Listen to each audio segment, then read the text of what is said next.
This is the art of Startup War, and my name is Brian McMahon, your host and sensei. Here is what we know. 98% of startups will fail every single day, and mostly due to reasons outside your control.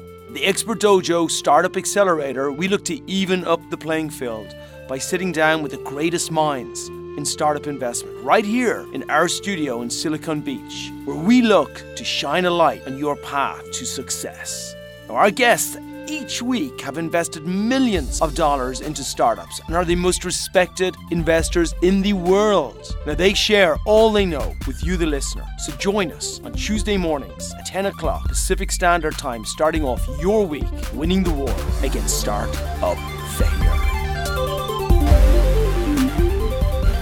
Okay, welcome back. It's another week of the Art of Startup War. Again, we are talking to another phenomenal investor. Today is a really special day because we are again going to be focused very much on crypto. We might veer off a little bit and talk about general startups and general acceleration, but because we have the crypto conference going on down here in LA, I wanted really to make sure that these amazing people who are on our panel later on get the opportunity to chat with you and share exactly what they like in startups, what they don't like in startups, what can be successful, what's not. And I would just layer on top of that, what is most important is how do you actually get into this crypto world and make sure that it's right for you as opposed to what a lot of the ICOs have been doing up to this stage. So today, I want to bring Marianne Morrow. Welcome to the show. It's great to be here, Brian. Yeah, and I love your website. So it's an accelerator. And right on the front of the accelerator, it says, we ain't looking for unicorns. I don't think that unicorns exist. Yeah. And if somebody thinks that they're going to be a unicorn and tells me that right out of the gate, I laugh because I could hug somebody's their ability, if they have successfully raised an A round, they have 0.91% of making it to unicorn status. Yeah, wow. So it's so And that's difficult. if they get an A round. What's the Correct. percentage chance of getting from pre-seed to an A round? Oh, it's Forget it, right? It's lottery. Well, it's not a lottery. I mean, I find that the harder I work, the luckier I am. So You're still in the tens of thousands. If you take, because we are very aligned. Even though we met each other 5 minutes ago, we're Right. very aligned. Mm-hmm. When I first came down here, I was baffled by everybody talking about unicorns when there was only one or two in LA. Mm-hmm. And nobody was talking about the 97, 98, 95%, whatever it is, failure rate of all of the early stage startups that go through. Mm-hmm. So I'm from Silicon Valley, Mm-hmm. and we see about 90 or so exits every quarter, Yeah. and most of them are around $15 million. Yeah. Those are great exits. Yeah. So- Ones and twos, right? Right. So let's get great companies built. The more times that you've been an entrepreneur, the better chance of making it. Yeah. So you have a 10% chance of making it if you've never done entrepreneurship before. Yeah. If you have a startup and you've failed before, you have a 20% chance of making Yeah. it. But if you've had a startup and succeeded, you have a 30% chance of making it. Yeah. So I like to really surround myself with serial entrepreneurs, Yeah. those folks that really understand how to create great sustainable businesses, because ideas are just ideas, but businesses are a completely different animal. Yeah, it's true. It is also, it gets complicated as well, though, because it's not just as simple as the ones who've exited are better. It's also the ones who've exited are going to get more investment.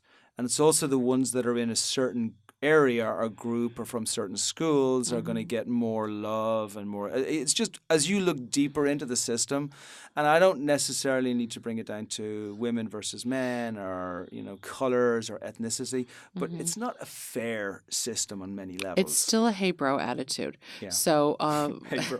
it's about the network. And what I like, the whole way that we're starting to see ICOs, it really democratizes the entire ecosystem, because only 2.2% of all VC money goes to women. Yeah. So I have a startup. I'm the CEO. It's me and 16 guys that are doing it. And I know that changes the dynamic. I'm very well connected. So Yeah. I have kind of gilded the path, but it's a lot of networking and it's who you know. Yeah. But, the ICO market, it's made it, very democratize the entire ecosystem, because you write a white paper, people comment on it, They usually trash it the first time, shred it.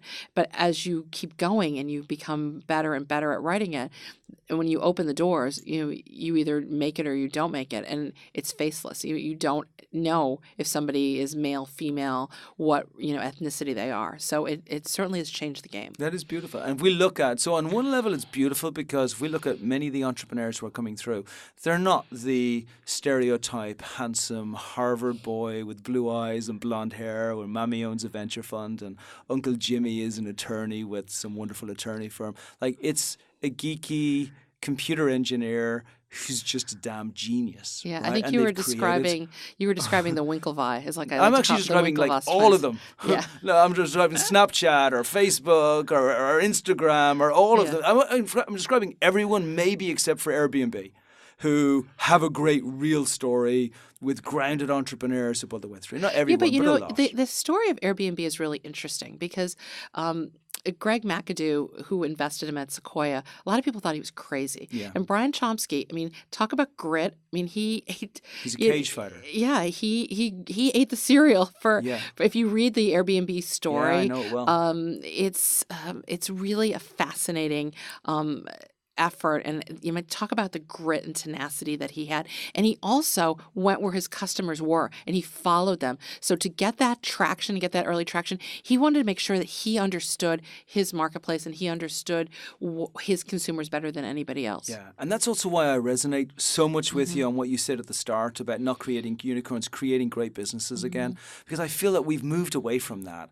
It's almost become, I don't want to say a pyramid scheme or a Ponzi scheme, but it's become, well, how much money can we raise so that we can create something whereby hopefully nobody will notice that the value isn't quite there and we just call it a 50 billion or 100 billion valuation. Well, I love about Brian's story is he just fought his way through and he looked for every hack he could and he did it all on his own. And what's even doubly interesting is we're opening up in China towards the later on this year because we're going to create a bridge between the two places. We find the country fascinating on all kinds of levels.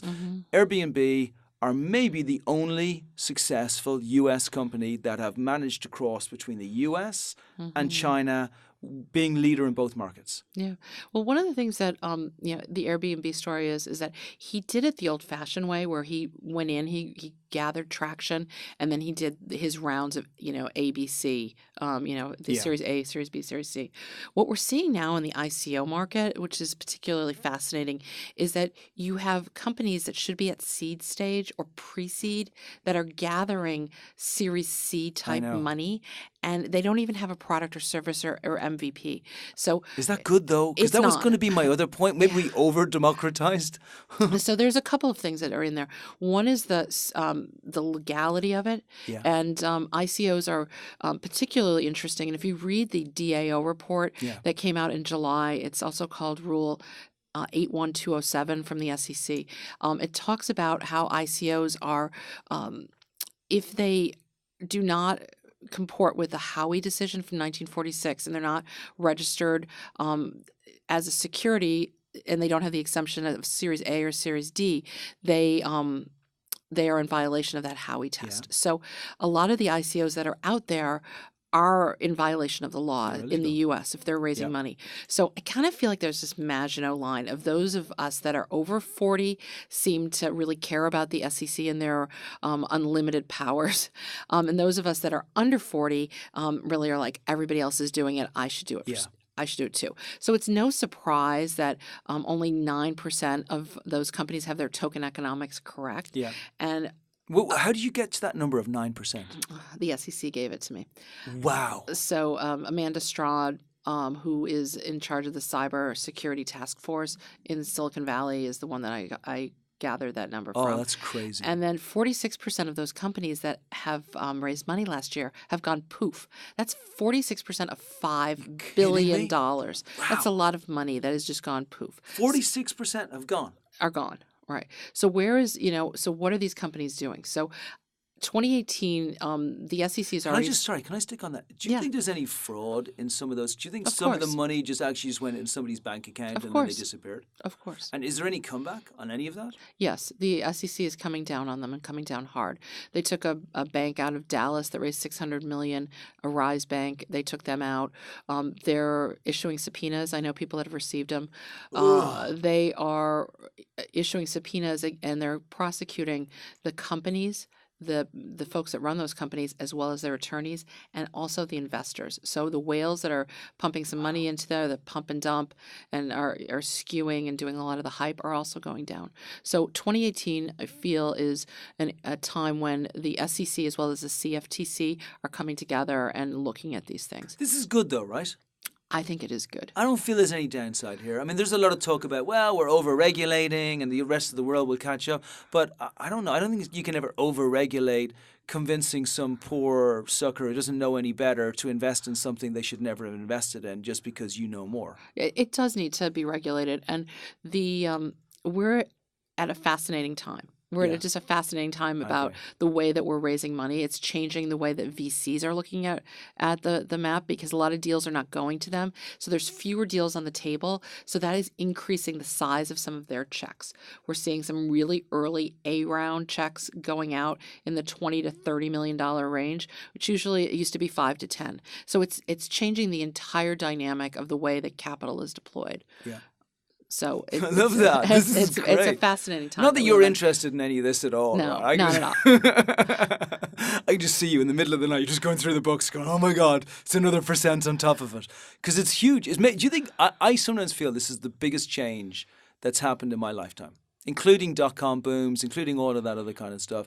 I never felt the disruption of money would truly happen, that it was possible.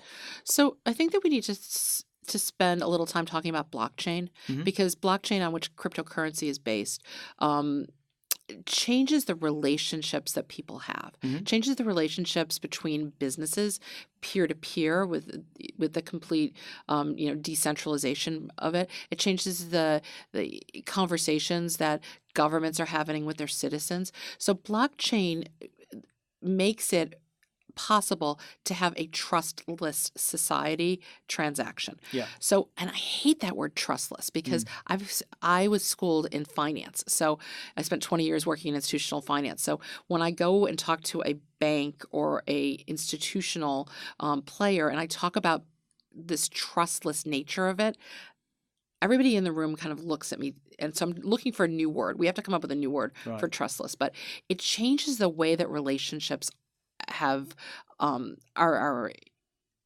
just the way commerce is happening between folks. So I'm good with seamless. Seamless because is when good. you require trust, there's a break. Right. But when there's no break, it's just seamless. Yeah. So, but blockchain is not cryptocurrency. Of course. And I had a situation that happened to me personally last week. I have a blockchain fintech startup, and we are not in the crypto space. In fact, we're not touching an ICO. We're going the traditional route. And our bank closed our account because they confused blockchain and crypto, which is kind of horrifying, especially in Silicon Valley. And we went out. We had our attorney gild the path with another bank, and we're back on business. But it's amazing how many people don't understand blockchain. Absolutely. And I have companies that are using blockchain to authenticate wine shipments into China and also pharmaceuticals. Jack Dewan, who is doing that out of up near Napa, his company called Gliding Eagle. People are doing real estate transactions. They're doing taking fish that just came out of the ocean and then putting that on the blockchain. So you're able to track things. Walmart's using it. Maersk, Nestle is using this. So blockchain is very much going to be bigger than the internet. Yeah. So there's a gentleman by the name of Lewis Cohen, who's one of the clearest minds on blockchain technology. He's an attorney out of New York, and we have fascinating conversations. And what he says is just get yourself into a business that's in blockchain, make it a great business. And just stand there because it's not just a fire hose. It's an ocean of great commerce that's coming in on folks that truly understand blockchain and can take that and take traditional businesses and apply that using blockchain to make it faster, cheaper, make it more secure. Yeah, I mean, it really is like the next internet. It was like Mm-hmm. before the internet, we had to rely on people to come to a shop and open the door Mm-hmm. and have a little bell tinkle on the top. And Mm-hmm. then the internet came and we had WordPress and we could just build something really simple and put it up there. And suddenly we could get out to billions of people and it made it easier for people to buy from us. Like that was it. It's like, Right. why should somebody drive all the way from Napa to here just because I've got a cool product when we can just sell it on the internet? And blockchain just provides that seamless interaction. Mm-hmm. So if you were looking, because obviously you've got the accelerator as well, and your views on all of this are really clear, which again are ridiculously similar to mine. How would you position? I don't even want to say yours, because obviously you're not doing an ICO, but for our listeners who are here and they're thinking, Mm-hmm. gosh, I'm not sure. I want to grow my company. I want to. I've got a great product. I feel like it's really blockchain related and it's going to Mm-hmm. help. I feel I can get investors in. What do I do? So there's two things that you need to be compliant. So there's two things that you can do that. Great. You can geofence your ICO so that you block U.S. investors. Yeah. So that's the first thing that is easy to do.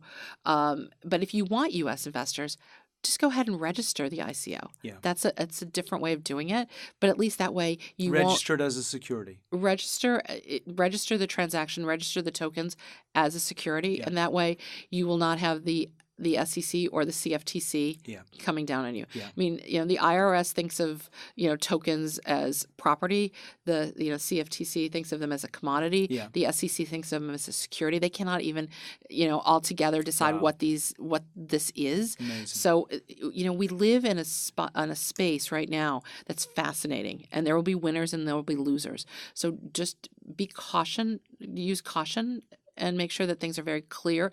And also, if you can create something with a token that has a utility, that really puts you head and shoulders above some of the Yeah. others in the space. Yeah, so make it valuable. Mm-hmm. So then you've got that, you've made sure that you're secure. None of us want to go to jail. I wouldn't do very well in jail. So we want to get past it. So what do we do then? How do we build our community? So it's the network effect. I mean, that's the biggest thing is the network effect. So you have to go out and you have to market things correctly. Those ICOs that we see that have done really well have been marketed properly. So you need to have a great use case, and then you have to have a community groundswell around you. And is that like just running around like an ant everywhere you possibly can? Or is it through Facebook? Of course, Facebook ads and Google ads, they've stopped advertising them now pretty much. Yeah. So how do you do it? I think word of mouth is really important. I don't think that you want to boil the ocean. I think you want to start small Okay. and make sure that people know who you I are. like that, boil the And ocean. then you want to have a great PR firm around you. I mean, there are some fabulous folks that really understand this space. Yeah. And you need to have some great experts around you. And that's fascinating in this space because if we look at venture, we look at angel investing or pre-seed and seed, I don't want to say PR is a waste of time because it's never a waste of time, but it's very seldom you get direct results back quickly from a PR campaign while you're raising. But it's become a massive part of ICOs. People like Michael Turpin and all of those other PR companies out there have done extremely well by leading the charge with marketing. Why do you think that is? Well, you need to have a clear message and vision. So I think that marketing allows for that. I mean, you're having a great conference today. I mean, if I was, creating a product or service that I'm going to use an ICO for, I would make sure that I get to all of the different conferences in my area and then start to ooze out across the country and then into all some of the hot spots. Money 2020 is coming up, or it was just. It's awesome. Yeah, that's one of the ways for you to do it. That happens several times a year. It's coming up again in June in Amsterdam, and then October it's happening in Vegas. So Yeah. I would make sure that you get to those events and make sure that you network there. Yeah, I like that. And then what else on top of that? See, we've got the PR. We're going to get the right people to tell around us because obviously there's only one of us, right? So we're going to make sure we get those right people. Marketing was slightly limited on for the digital marketing. Anything else? I would make sure that my team is really strong. So Good point. that's when I evaluate companies and through angel investing, I look at their business model, their team, why them, why now, and what their exit is. So I would still use some of those really basic principles to evaluate some of these startups. Beautiful. Can you speak actually a little bit about the accelerator and just about your investing mentality in general? Yeah.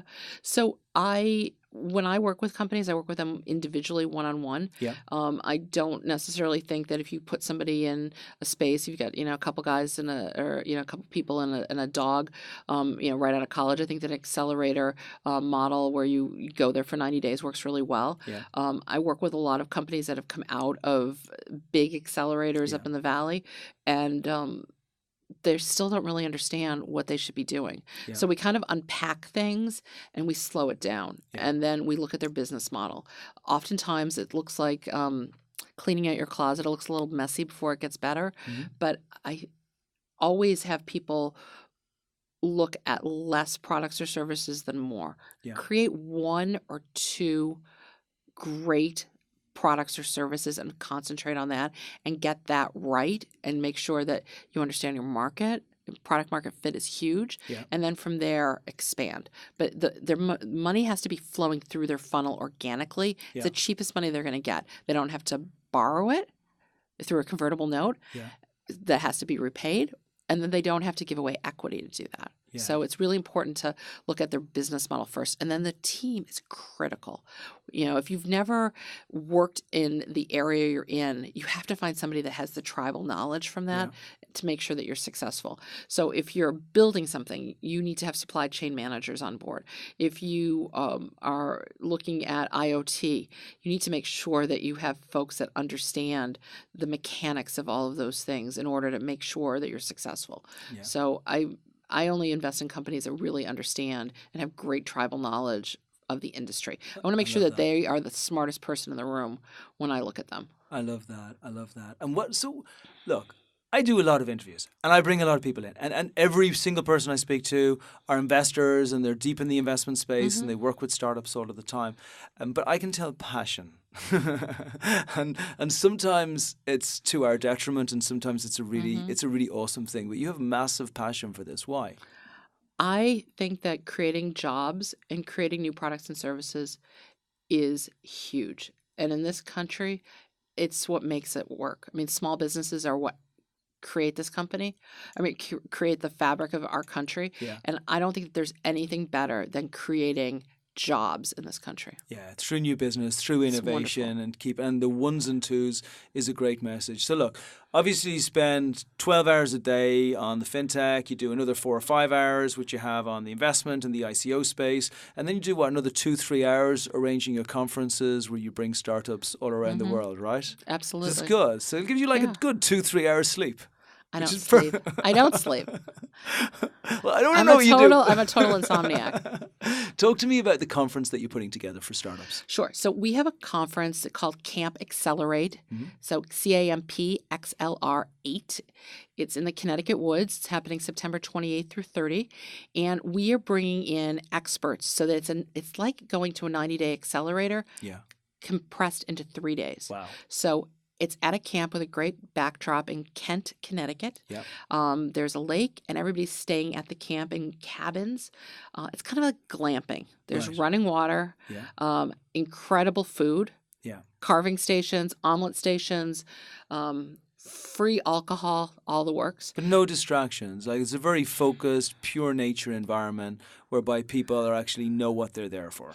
Correct. And we have a lot of fun. We have people up in aerial swings, people that are gliding around the lake, and there's a lot of networking. So I've been to all the really large conferences, and I come home and I don't really follow up with the people that have come to it.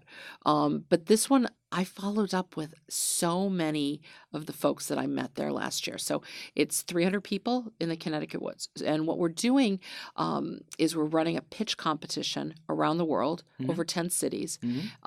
People send in a 2-minute video. We look at the video. We select 10 people from each of for each one of the locations, and hopefully we will have one here. We're going to do one at the Dojo. Okay, I told you. Absolutely. We're in. Okay, and then from there, the person that wins the pitch competition gets airfare and free registration to the camp. Wow. And then at the camp, whoever wins gets a cash investment into their company. Get out of town. So it's a minimum $10,000. Can I apply? What's your startup? Is it the Dojo? It's the Dojo. That's it. You better send me your video. I'll just come and give some love. Okay. We want you there. I love it. No, hey, we're in. We Okay. got it. You got the place here. I love it. I believe that community within startups, and not some fluffy community where everybody gets free beer and pizza and gets to talk about like how things suck. I mean, real focused community that have got very specific metrics to helping each other in a very time limited period of time is my favorite thing in the whole world. Yeah, we have people there that will talk about how to build a great team. Mm-hmm. We have people there that are startups that are making it, that are really getting to the next level. Good. Talking about grit, we have Mohan, who is the expert at IBM. He's been there for 36 years. He goes around the world. He's kind of like Cher or Madonna. He just has one name, Mohan, Mohan.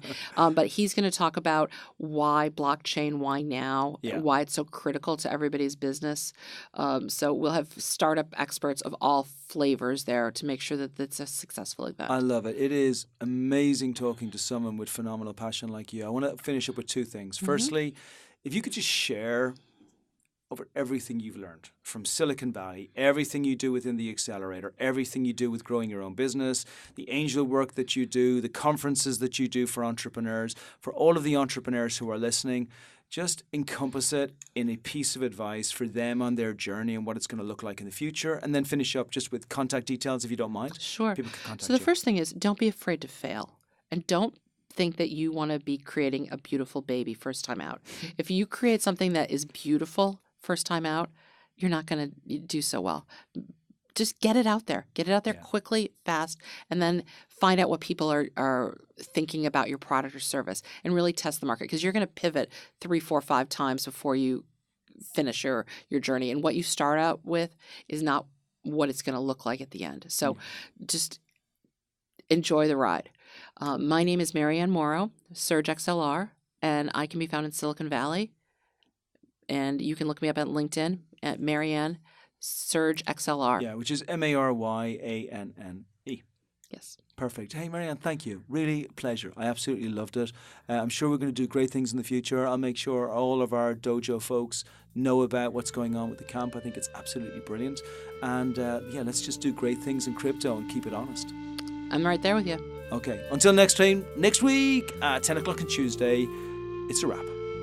Thanks for joining us. If you know any other entrepreneur equally ambitious as you, then share this podcast by paying it forward to other entrepreneurs who are building your own army. Now, as always, our website, expertdojo.com, is packed with information to help you grow your business, find investment, and train for victory. We also walk our talk and invest in startups every year in our accelerator here in Silicon Beach.